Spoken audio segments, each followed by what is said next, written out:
তো hello guys, আজকেও সকালবেলা উঠে দেখলাম বাইরে মাতিয়ে দেওয়ার মতো বৃষ্টি হচ্ছে, পুরো মাতিয়ে দিচ্ছে। কিন্তু কি করবো বলো, আমাকে ব্লগটা শুরু করতে হবে, তাই আমি ব্লগটা শুরু করি এবং তোমরাও ব্লগটা দেখে মজা নাও আর চা খাও। সকালবেলা উঠে দাঁতটা মেজে নিয়ে ব্রাশটা ধুয়ে এবং মুখে চোখে একটুখানি জল দিয়ে নিলাম।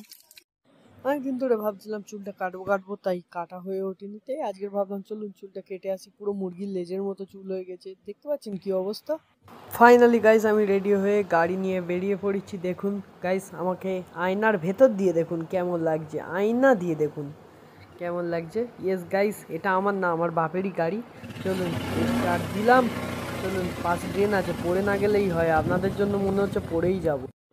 গাইস সকাল 10টার সময় চুল কাটতে এসছি, এসে দেখি শাটার ফেলা এবং ভেতরে কেউ নেই। একটা জেঠিমা ঘর মুছছে এবং আমাকে তখন বলল যে হবে না এখন, পরে আসবিনি। এটা কি করে হয়? আমরা চলতে চলতে হাই স্কুলের সামনে চলে এলাম, এসে দেখছি কত ছেলে মেয়ে স্কুলে ঢুকছে এবং স্কুলের ভেতরে দেখুন গাইস, প্যান্ডেলও শুরু হয়ে গেছে। আপনারা দুর্গাপূজার কেনাকাটা করে ফেলেছেন তো? আর কয়েক মাস পরেই দুর্গাপূজা আসছে। অনেক ঘুরতে ঘুরতে ক্লান্ত হয়ে গেছি, তাই খিদেও পেয়ে গেছে, তাই পেট পূজা করে নিই। পেট পূজা করে নিয়ে আপনাদের সাথে কথা বলবো। বাই। খিদের সময় কি করবো বলো, হালকা করে দুজনে পেট পূজা করে নিলাম। দেখো অবশেষে গাইস আমি চুল কাটতে বসে পড়েছি এবং গায়ে চাদরটা দেওয়া হয়ে গেল। এই দাওয়াটা আমার চুল কাটছে, তাই আমি একটু মিরর সেলফি নিয়ে ফান্ড মারছিলাম।